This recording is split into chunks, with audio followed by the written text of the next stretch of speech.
నమ్మదగిన దేవుడు ప్రభా, నీకు స్తోత్రాలు. అనేక మంది నీ బిడ్డలు సాక్ష్యం చెప్పి ఉన్నారు ప్రభా. సాక్ష్యం చెప్పిన బిడ్డలను ఇంకాను మీరు బలపరచండి. ప్రతిసారి కూడా మా ప్రభా వారి జీవితాల్లో గొప్ప గొప్ప కార్యాలు, అద్భుతాలు, మహత్ కార్యాలు మీరు జరిగించమని ప్రార్థన చేస్తున్నాం దేవా. ఇంకా సాక్ష్యం చెప్పడానికి సందేహపడుతున్న బిడ్డలను కూడా మీరు సంసిద్ధపరచమని ప్రార్థిస్తున్నాం తండ్రి. సాక్ష్యం చెప్పి నీ నామాన్ని బలపరచునట్లుగా, నీ నామాన్ని ఘనపరచునట్లు కృప చూపించమని యేసు నామములో ప్రార్థన సమర్పించి అడిగి వేడుకొంచున్నాము తండ్రి. ఆమేన్. దేవునికి స్తోత్రం. గట్టిగా చెప్దాం ఒకసారి హల్లెలూయా. మంచిది. ఓ మాట మనం చదివాం కదా కీర్తన గ్రంథంలో 117వ కీర్తనలో అద్భుతమైన మాట కృప గురించి రాస్తాడు.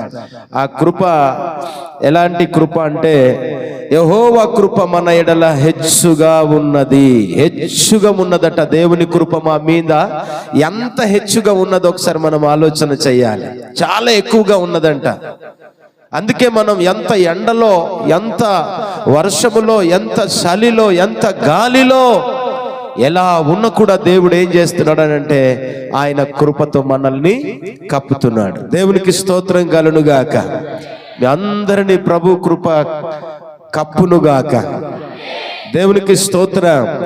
కృప అంటే అర్హత లేని మనకు, అర్హత లేదు, ఏ యోగ్యత లేదు, ఏది కూడా లేదండి మన జీవితాల్లో చెప్పుకోవాలంట. అలాంటి మనకట దేవుడు ఇంత భాగ్యాన్ని ఇచ్చాడు. అదే కృప అన్నమాట.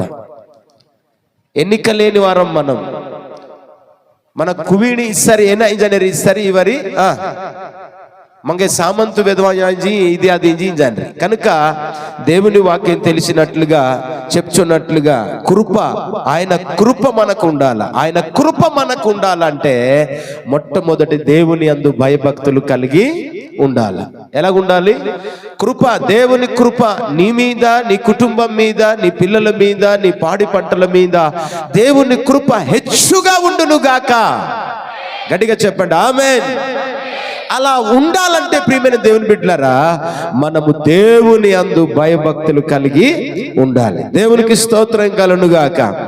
ఆయన కృప మన మీద ఎప్పుడు ఉంటుందనంటే దేవుని కొరకు కనిపెట్టినప్పుడు, ప్రభు కొరకు కనిపెడుతూ ఉన్నప్పుడు ఆయన కృప మన మీద ఉంటదట. దేవునికి స్తోత్రం కలుగునుగాక.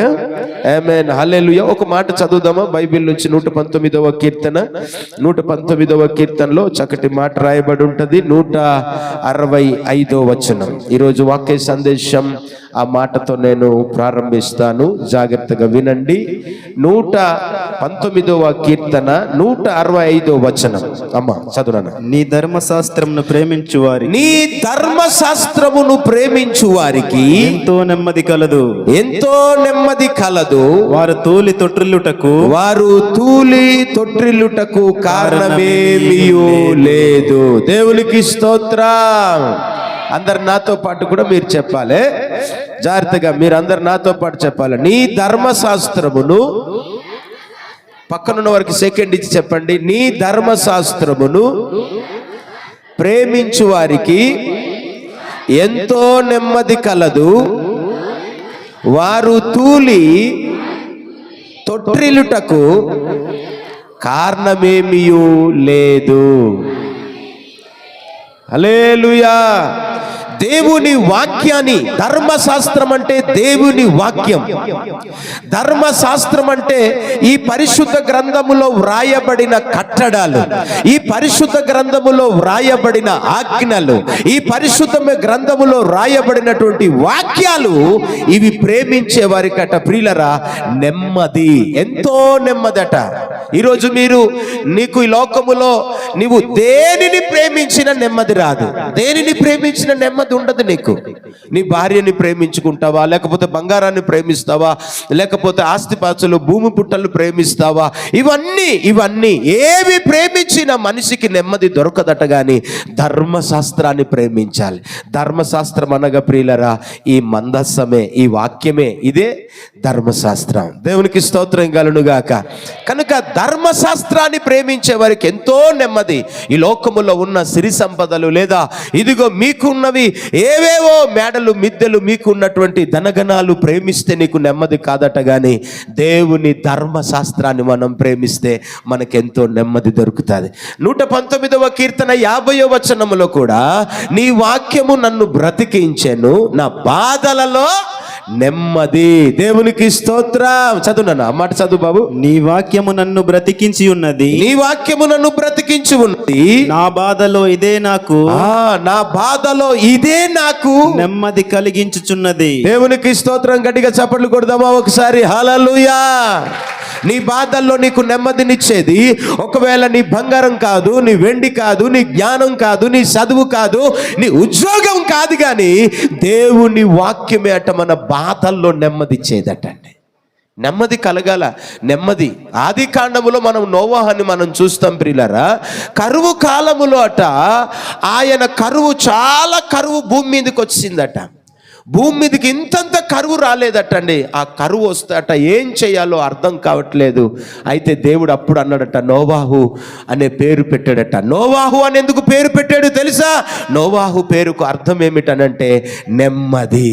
ఈ కరువు కాలములో, ఈ కష్టకాలములో, ఈ శ్రమ కాలములో, ఈ వ్యాధి కాలములో, ఈ సమస్యల కాలములో మీరు నెమ్మది కలిగి ఉండాలని చెప్పాట. నోవాహుని దేవుడు ఏమని పేరు పెట్టాడు? ఏమండి? నోవాహు అంటే అర్థం ఏంటి? నెమ్మది. దేవునికి స్తోత్రం. నోవాహు అంటే ఏంటమ్మా? నెమ్మది. నెమ్మది అని అర్థం అనమాట. అందుకే మనం అర్థం లేని పేర్లు కూడా మనం పెట్టుకోకూడదు. అర్థమైందా మీకు? అర్థం లేని పేర్లు కొంతమంది పెట్టేసుకుంటారు, ఏవేవో పెట్టేసుకుంటారు. ఈరోజు చాలామంది దేవుని బిడ్డలు కూడా చాలామంది ఏం చూస్తుంటారంటే ఉన్న వాళ్ళనే చూస్తారు. ఒక బ్రదర్ నాకు అడిగారు ఇలాగే, సార్ నీ దగ్గరికి ముసేలు అమ్మాయిలు ముసేలు బుడ్లు వస్తే నువ్వు ఎలా ప్రార్థన చేస్తారు? కౌగిలించుకొని ప్రార్థన చేస్తానన్నాను నేను. తల్లులతో సమానం నాకు వాళ్ళు. కొంతమంది వృద్ధుల్ని సరిగ్గా ప్రార్థన చేయరు తెలుసా? వస్తే ప్రార్థన చేయాలి, చెయ్యరు. అదేం ప్రేమ? అదేం ప్రేమ? అందం ఉంటేనేయా? డబ్బులు ఉంటేనే అమ్మా? డబ్బులు ఉంటేనేయా? కారు ఉంటేనేయా? బైక్ ఉంటేనేయా? అదా ప్రేమ అంటే? అది కాదండి. ప్రేమ అంటే అది కాదు. ఎవరిని ప్రేమిద్దాము? ధర్మశాస్త్రాన్ని, వాక్యాన్ని ప్రేమిస్తే నీకు నెమ్మది. దేవునికి స్తోత్రం కలుగునుగాక. నా కొరకు మీరు ప్రార్థన చేయండి. వాక్యం ఇంత అనర్గళంగా చెప్తున్నాను, కానీ లోపలంతా బాడీ పెయిన్స్ అనమాట ఇవన్నీ. టోటల్గా ఊపిరి కూడా సరిగా, మొన్నటి దినాల్లో అయితే నోరు నుంచే ఊపిరంతా, నోరు నుంచే. ఈ ముక్కులు రెండు పని చేయలేదు, వాసన ఏంటో తెలియట్లేదు, ఏం రుచి పసి తెలియట్లేదు, అలాగే తినేస్తున్నాను నేను. ఇప్పుడు కూడా అలాగే ఉంది. దేవునికి స్తోత్రం కలుగునుగాక. రైట్, ఒక 2 మాటలు మీకు నేను చెప్పి నేను మీకు సామెతల గ్రంథము 9వ అధ్యాయం 1వ వచనాన్ని చదువుదాం. సామెతల గ్రంథం 9వ అధ్యాయము 1వ వచనం. జ్ఞానము నివాసము కట్టుకొని దానికి 7 స్తంభములు చెక్కుకొనినది. చాలు. దేవునికి స్తోత్రం కలుగునుగాక. ఒక ఇల్లు నిలబడాలి అంటే, లేదా ఒక అపార్ట్మెంట్ నిలబడాలంటే, లేదా ఒక గోపురం నిలబడాలంటే ఏముండాలి? స్తంభాలు ఉండాలి. ఆమేన్. అందరు చెప్పాలా? ఏముండాలి నాన్న? స్తంభాలు ఉండాలి. ఖచ్చితంగా ఒక ఇల్లు నిలబడాలన్నా, లేదా ఒక పూరి గుడిసె నిలబడాలన్నా, ఏదైనా ఒక ఇల్లు లేదా ఒక బిల్డింగ్ నిలబడాలనుకుంటే పిల్లర్ ఉండాలా. దేవునికి స్తోత్రం కలుగునుగాక. ఆ పిల్లర్స్ కోసం 2-3 మాటలు టూకిగా నేను మీకు మాట్లాడతాను. దేవునికి స్తోత్రం కలుగునుగాక. మనిషి నిలబడాలంటే ఏముండాలి తమ్ముడు లాజరు? కాళ్ళు ఉండాలా. దేవునికి స్తోత్రం. ఏముండాలా? కాళ్ళు ఉండాలా. కాళ్ళు లేకపోతే నిలబడగలుగుతామా? ఇటు మాట్లాడకూడదు. కాళ్ళు లేకపోతే నిలబడగలుగుతామా? నిలబడలేం. కనుక ఇక్కడ జ్ఞానము నివాసము కట్టుకొని దానికి 7 స్తంభములు చెక్కుకొనినది. దేవునికి స్తోత్రం. క్రైస్తవ జీవితములో, మన ఆధ్యాత్మికమైన జీవితములో, ఆత్మీయ జీవితములో మనము నిలబడాలి అంటే మనం ఏ స్తంభాలు, ఏ పిల్లర్స్ మనం నిలబెట్టుకోవాలో మనం చక్కగా నేర్చుకుందాం. దేవునికి స్తోత్రం కలుగునుగాక. ఏ పిల్లర్ ఒక క్రైస్తవుడు నిలబడాలంటే, ఒక దేవుని బిడ్డ, ఒక విశ్వాసి ఆయన స్ట్రాంగ్గా, స్థిరంగా నిలబడాలి అని అనుకుంటే ప్రియులరా, అద్భుతమైన మాటలు రాస్తాడు ప్రియులరా బైబిల్లో. ఇప్పుడు అపోస్తుల కార్యములు 2వ అధ్యాయం 38వ వచనాన్ని మనం చూద్దాం ఒకసారి. ఎడట జ్ఞానము నివాసమును కట్టుకొని దానికి 7 స్తంభములు చెక్కుకొనినది. 7 స్తంభములు చెప్పాలి యాక్చువల్ ప్రియులరా. చెప్తాను, అవసరమైతే అవన్నీ కూడా చెప్తే మంచిది. మొట్టమొదటిది ప్రియులరా, ఒక మాట అక్కడ రాయబడి ఉంటుంది, చదువునా? అపోస్తుల కార్యములు 2వ అధ్యాయం 38వ వచనమా. పేతురు మీరు మారు మనసు పొంది చప్పట్లు కొడదాం ఒకసారి. హల్లెలూయా. ఆపునా? దేవునికి స్తోత్రం. నేను ఏంటి చెప్తున్నాను తెలుసా? ఒక అపార్ట్మెంటు, ఒక బిల్డింగు, ఒక గోపురము లేదా ఒక బ్రిడ్జి నిలబడాలి అంటే స్తంభాలు ఉండాలి. అయితే ఆ స్తంభాలు, ఏ స్తంభమో క్రైస్తవులమైన మనము పడిపోకుండా, భక్తిలో నుండి, విశ్వాసములో నుండి, నమ్మకత్వములో నుండి పడిపోకుండా, దేవునిలో నుండి దూరం అయిపోకుండా మనము నిలబడాలంటే మొట్టమొదటి స్తంభము మారు మనసు స్తంభం. గట్టిగా చప్పట్లు కొడదాం ఒకసారి. హల్లెలూయా. పేతురు అంటున్నాడు, ఇదిగో పాప క్షమాపణ నిమిత్తమై మీరు మారు మనసు పొందండి. మారు మనసు పొందండి. Praise the Lord. మారు మనసు పొందండి. ఏ స్తంభం మనం పడిపోకుండా నిలబడాలి, స్థిరంగా ఉండాలి అని అంటే ప్రియమైన దేవుని బిడ్డలారా, మారు మనసు అనే స్తంభం మనం కట్టుకోవాలి. హల్లెలూయా. ఏ స్తంభం కట్టుకోవాలి తమ్ముడు సామ్యేలు? మారు మనసు అనే స్తంభాన్ని మనం కట్టుకోవాలి. ఈరోజు మారు మనసు లేదు చాలా మందికి. మందిరానికి వస్తున్నారు, వాక్యాన్ని చదువుతున్నారు, పాటలైతే పాడుతున్నారు, ఏమండి దేవుని సన్నిధికి వస్తున్నారు, సాక్ష్యం అయితే చెప్తున్నారు. ప్రియులరా, బోబ చక్కటి పాట పాడాడు ఇందాక తమ్ముడు. మారి మన్నైకి మారో మారి మన్నైకి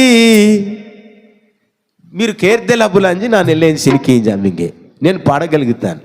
1 2 3 స్టార్ట్. పాడాలి మీరే. 1 2 3 స్టార్ట్.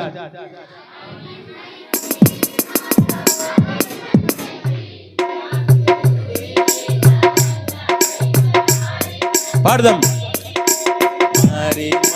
పాడు. మారి మన్నైకి మా పురుగుడి తహన్న తై మారి మన్నైకి. హల్లెలూయా. అయిపోయింది, మారు మనసు లేదు కదా. Praise the Lord. మొదటి స్తంభం ప్రియమైన దేవుని బిడ్డలారా, మన ఆత్మీయ జీవితము నిలబడాలి అంటే, మన ప్రార్థన జీవితము నిలబడాలంటే, ఇల్లు నిలబడాలంటే ఒక స్తంభము, ఏమండి ఇల్లు నిలబడాలంటే స్తంభం ఉండాలి కాబట్టి, పిల్లర్స్ ఉండాలి కాబట్టి, మన జీవితాలు ఆత్మీయంగా నిలబడాలంటే మారు మనసు అనే స్తంభం మనం చెక్కుకోవాలి. ఆమేన్. గట్టిగా చెప్పాలి ఆమేన్. అలాగ ఉసూరుమని సందేహం ఉందో చెప్పకూడదు, ఆమేన్ అని చెప్పాలి. మీరు బలహీనులు కాదు కదా, నేను బలహీనను. Praise the lord. హల్లెలూయా. ఏం కట్టుకోవాలి నాన్న? మారు మనసు అనే స్తంభాన్ని. ప్రియ యవన బిడ్డలారా, యవన స్త్రీలారా, యవన పురుషులారా, మారు మనసు అనే స్తంభాన్ని కట్టుకోండి. తండ్రితో ఎలా మాట్లాడాలో, తల్లితో ఎలా మాట్లాడాలో, సేవకుడితో ఎలా మాట్లాడాలో, ఓ పెద్దలతో ఎలా మాట్లాడాలో మారు మనసు కలిగి ఉండండి. ఈరోజు మారు మనసు లేదు చాలా మందికి. ఈ మారు మనసు అనే స్తంభం చాలా ప్రాముఖ్యమైన స్తంభం. అందుకే ఏ స్తంభం కట్టుకోవాలన్నా మనం పడిపోకుండా ఉండాలంటే, మన ఆత్మీయ జీవితం పడిపోకుండా, జారిపోకుండా, దిగజారిపోకుండా ఉండాలంటే రుతమ ఏం స్తంభము కట్టుకోవాలంటే మారు మనసు అనే స్తంభం. అందుకు పేతురు అక్కడి నుంచే చదవాలి మళ్ళా. పేతురు మీరు మారు మనసు పొంది పాప క్షమాపణ నిమిత్తము ప్రతివాడు యేసుక్రీస్తు నామమున బాప్తిస్మం పొందుడి. చప్పట్లు కొట్టు, దేవునికి స్తోత్రం. రెండవది మారు మనసు పొందావు. మారు మనసు పొంది ఇక్కడ దేవుని మందిరానికి వచ్చి వాక్యాన్ని వింటున్న నీవు ఏం చేయాలి తెలుసా? నీవు బాప్తిస్మం అనే స్తంభాన్ని నీవు, అంటే అర్థం ఏమిటంటే నాన్న, రక్షణ స్తంభం. గట్టిగా చప్పటికి వేయనమారో. హల్లెలూయా. ఈ స్తంభము ఏ స్తంభం అంటే రక్షణ స్తంభం. ఏ స్తంభం ఇది? రక్షణ స్తంభం. రక్షణ స్తంభం ప్రియులరా. మారు మనసు నిమిత్తమై, పాప క్షమాపణ నిమిత్తమై నీవు ఇదిగో బాప్తిసం తీసుకోకపోతే నీ రక్షణ నిలవదు, నీ రక్షణ నిలవదు. అందుకే నేను చెప్తున్నాను, ఈరోజు మన ఆత్మీయ జీవితం పడిపోకుండా ఉండాలంటే, మన భక్తి జీవితం, మన విశ్వాస జీవితం, మన ప్రార్థన జీవితం పడిపోకుండా ఉండాలంటే ప్రియమైన దేవుని బిడ్డలారా, మొదటిది మారు మనసు, రెండవది బాప్తిస్మం అనే స్తంభము, రక్షణ స్తంభం మనం కట్టుకోవాలి. దేవునికి స్తోత్రం కలుగునుగాక. ఏ స్తంభం నాన్న? రక్షణ స్తంభం. రక్షణ స్తంభాన్ని కట్టుకోవాలి. పాటలు పాడడం గొప్పతనం కాదు ఏండి, ఏవేవో చేసడం గొప్పతనం కాదు, సాక్ష్యం చెప్పడం గొప్పతనం కాదు. నీ రక్షణ కాపాడుకోవాలి. చెప్పండి, నాకు పర్వాలేదు, అయ్యగారికి బాగులేదని చెప్పి మీరు ఊరుకోవడానికి లేదు. అయ్యగారు మాకు కూడా బాగలేదు, నేను ఆ బాధల్లోనే ఇంకెక్కువ ప్రార్థన చేస్తాను. మీరు బాధలు వస్తే మీరు టొర్రుమని పడుకుంటారు. మీరు దేవునికి స్తోత్రం కలుగును గాక. పాస్టమ్మ గారికి వెళ్ళి అడగండి, మాటి మాటికి లెగమ్మ లెగమ్మ అంటాను. దేవునికి స్తోత్రం కలుగును గాక. అందుకే సాటి అయిన సహాయముని ఇచ్చేడు భార్య భర్తలకి అంటే అర్థం ఏంటి తెలుసా? అందుకే ఒకడు బాధల్లో ఉంటే ఒకడు ఏం చేసుకోవాలా? సహాయం చేసుకోవాలా. ఊరికే ఇయ్యలేదు భార్యని ఎలిషా, తన్నేయడం కాదు. ఊరికే భార్యని ఇవ్వలేదు. సోదరులు వినండి, మహా సోదరులు, ఇంకా భార్యల్ని తన్నేవారు చాలా మంది ఉన్నారు. తంటున్నాడంటే ఇది వేరే దాని మీద కాలేసినట్టు అన్నమాట. భార్యని తన్నేవాడు ఏం చేస్తాడు? మళ్ళా వేరే స్తంభం కట్టుకుంటుంటాడు ఆయన. అందుకే సొంత పురుషుని కట్ట సొంత భార్య ఉండాలి, అద్దె భార్య కాదు. పురుషునికి సొంత భార్య, స్త్రీకి సొంత భర్త. అద్దె భార్యలు అద్దె భర్తలు ఉండకూడదు. దేవునికి స్తోత్రం కలుగును గాక. కనుక మొదటిది మన యొక్క ఆత్మీయ జీవితం నిలబడాలి, స్థిరపరచబడాలి. అది కట్టబడాలంటే స్తంభాలు ఉండాలి. మొదటి స్తంభం మారు మనసు, రెండో స్తంభం బాప్తిస్మం అనే రక్షణ స్తంభం. అక్కడి నుంచే పేతురు, మీరు మారు మనసు పొంది పాపక్షమాపణ నిమిత్తము ప్రతివాడు యేసుక్రీస్తు నామమున బాప్తిస్మము పొందుడి, అప్పుడు మీరు పరిశుద్ధాత్మ అను వరం పొందుదురు. గట్టిగా చప్పట్లు పొందాలి. మూడవ స్తంభము పరిశుద్ధాత్మ అనే స్తంభం. నిన్ను నన్ను మనందరినీ నడిపించేది పరిశుద్ధాత్మ దేవుడే. ఇది మంచిది, ఇది చెడ్డది, ఇది మంచిది కాదు, ఇది చెడ్డది, ఆ మార్గం వెళ్ళకూడదు, ఈ మార్గం వెళ్ళకూడదు, అది తినకూడదు, ఇది తినకూడదు అని చెప్పేది పరిశుద్ధాత్ముడే. పాపాలను ఒప్పించేవాడు. అందుకే పరిశుద్ధాత్మ అనే స్తంభం కూడా మనము కట్టుకోవాలి. ఆ స్తంభము కట్టబడాలి. ఆ స్తంభము నీ దగ్గర కట్టబడాలి. నీవు అలా ఎప్పుడు పరిశుద్ధాత్మ దేవుడు వస్తాడో తెలుసా? మారు మనసు పొందితేనే పరిశుద్ధాత్మ దేవుడు వస్తాడు. ఏమండి, తర్వాత బాప్తిస్మం పొందితేనే, ఆ బాప్తిస్మం పొందిన రోజే ఆ యేసుక్రీస్తు మీద ఏమొచ్చిందట? పావురము రూపంలో పరిశుద్ధాత్ముడు, ఇతనే నా ప్రియ కుమారుడు, ఇతనందు నేను ఆనందించుచున్నాను అనే మాట మనం పరిశుద్ధ గ్రంథాల్లో చూస్తాం. మూడవ స్తంభం ఏంటి? పరిశుద్ధమైనటువంటి పరిశుద్ధాత్మ స్తంభం. ఆ స్తంభం కట్టుకోవాలి మనం. కానీ ఈరోజు మంచి ఏదో, చెడు ఏదో, లేకపోతే లగేత ఏం లేతాయి, నిహ ఏం లేతాయి, లేకపోతే ఏం లేతాయి, ఎంత పుంజీలో రండి ఎంచుకోవడం తెలియట్లేదు. కానీ పరిశుద్ధాత్మ దేవుడు మన పాపాలను ఒప్పింపజేస్తాడనమాట. అందుకే దావీదు అంటాడు, ఏమని తెలుసా? ఇదిగో పరిశుద్ధాత్మను నా యొద్ద నుండి తీసివేయకుము అంటాడు. అందుకే పరిశుద్ధాత్మ అనుభవం మనకు ఉండాలి. పరిశుద్ధాత్మ 14వ అధ్యాయం యోహాను సువార్త 26వ వచనం. ఒకసారి త్వరగా యోహాను సువార్త కొత్త నిబంధన గ్రంథం 14:26 చూద్దాం. అద్భుతమైన మాట. ఎందుకు పరిశుద్ధాత్మ స్తంభం మనం కట్టుకోవాలో చూడండి. ఆదరణకర్త అనగా తండ్రి నామమున పంపబోవు పరిశుద్ధాత్మ సమస్తమును మీకు బోధించి నేను మీతో చెప్పిన సంగతులన్నిటినీ మీకు జ్ఞాపకము చేయును. దేవునికి స్తోత్రం. గట్టిగా చప్పట్లు, హల్లెలూయా, కాస్త బిగ్గరగా. పరిశుద్ధాత్మ దేవుడు జ్ఞాపకం చేస్తుందట. రే అది తప్పు, అది చేయకూడదు అని చెప్పి అంటుంటాడట. సమస్తాన్ని బోధిస్తాడు. ప్రియులారా, మంచిదేదో చెడ్డ ఏదో, ఏది తినాలో ఏది తినకూడదో పరిశుద్ధాత్మ దేవుడు అట మనల్ని బోధిస్తాడట. అందుకే మొదటి స్తంభం పేరు చెప్పండి, మారు మనసు అనే స్తంభం. రెండో స్తంభం పేరేంటి? బాప్తిస్మమను రక్షణ స్తంభం. మూడో స్తంభం ఏంటట? పరిశుద్ధాత్మ అనుభవం అనే స్తంభం. ఈ స్తంభాలు మనం కట్టుకున్నప్పుడు పాపం చేయలేమురా. ఎక్కడికైనా వెళ్తున్నాం, సింగిల్గా వెళ్తున్నాడు అనుకుందాం జాన్సన్ తమ్ముడు, లేకపోతే సామ్యుయేల్ సింగిల్గా వెళ్తున్నాడు అనుకుందాం, లేకపోతే నేను సింగిల్గా వెళ్తున్నాను.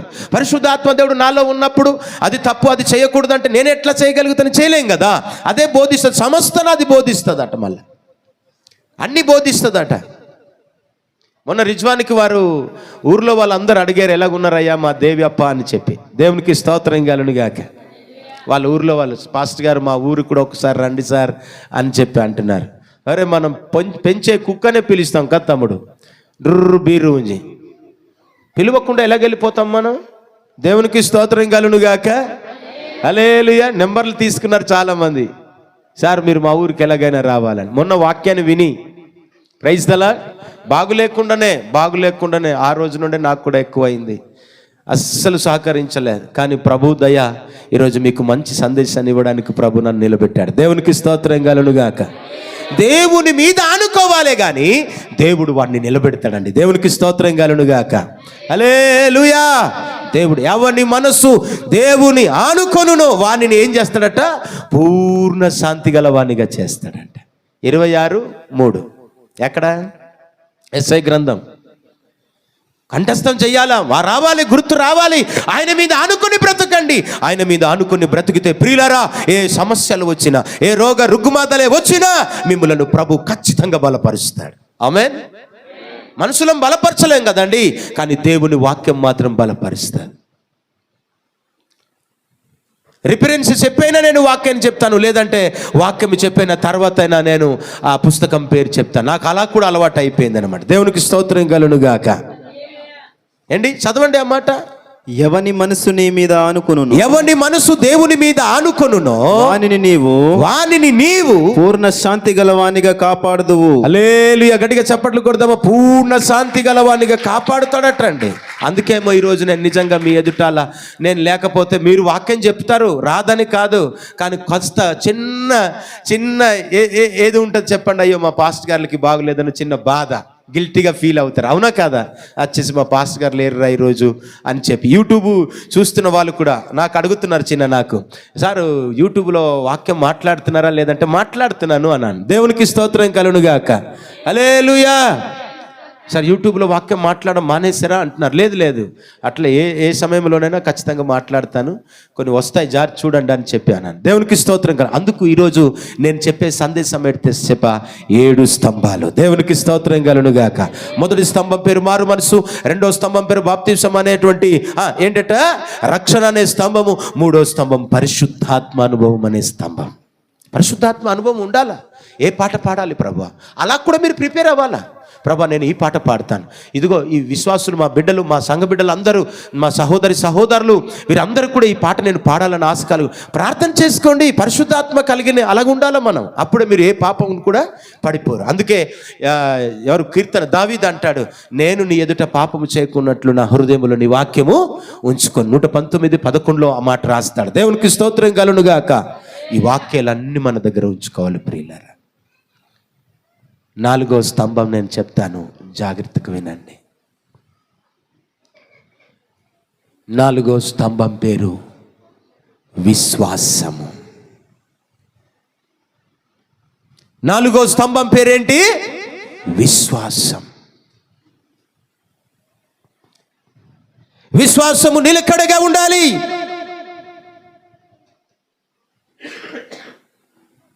విశ్వాసం నిలకడగా ఉండాలి. పడిపోకూడదు, అది జారిపోకూడదు, సోలిపోకూడదు, అది జారిపోకూడదు. విశ్వాసం 4వ స్తంభం.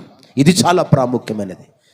హెబ్రీలకు రాసిన పత్రిక 11:6 11:6 ఒకసారి చూడన్నా.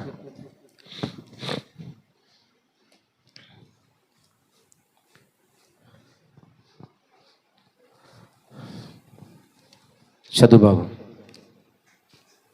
విశ్వాసం లేకుండా దేవునికి అదే విశ్వాసము లేకుండా దేవునికి ఇష్టుడై ఉండుట అసాధ్యము. విశ్వాసం అండి నాన్న. 4వ స్తంభం పేరేంటి? విశ్వాసం. మొదటి స్తంభం పేరు చెప్పండి, మారు మనసు. రెండవ స్తంభం పేరు చెప్పండి, బాప్తిస్మం అనే రక్షణ స్తంభం. 3వ స్తంభం పేరు పరిశుద్ధాత్మ. 4వ స్తంభం పేరు విశ్వాసం. ఈ స్తంభాలు మనం కట్టుకోవాలి. మనం పడిపోకుండా ఉండాలనుకుంటే ఈ స్తంభాలు కనుక స్థిరంగా ఉన్నాయంటే ఏ సాతానుడు వచ్చినా, ఏ అపవాది నిన్ను ఏది చేయాలన్నా, ఏ రోగం వచ్చినా నువ్వు తొట్టిల్లిపోవు. ఈరోజు విశ్వాసంతోనే. ఇంకా నేను ఎవరికి చెప్పలేదు, కానీ నా విశ్వాసం దేవుడు స్వస్థపరుస్తాడు, ఆయన అలాగ ఉండిపోయారు. తర్వాత ఏలియా తమ్ముడు కూడా ఇంకా మేము ఎవరిని కూడా చెప్పలేదు, కానీ అట్లాగానే దేవుడు స్వస్థపరుస్తాడు. అంతే కదండి విశ్వాసం. ప్రైజ్ అలా. అందుకే విశ్వాసం అనే స్తంభాన్ని కూడా మనం జాగ్రత్త కట్టుకోవాలి.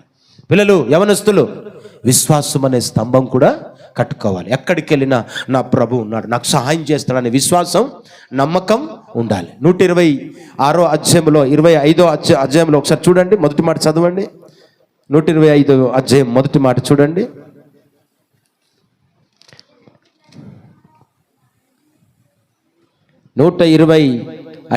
మొదటి మాట చూడండి. యెహోవాయందు నమ్మిక ఉంచువారు యెహోవా యొద్ద నమ్మిక ఉంచువారు కదలక నిత్యము నిలుచు సియోను కొండవలెనుందురు. దేవునికి స్తోత్రం.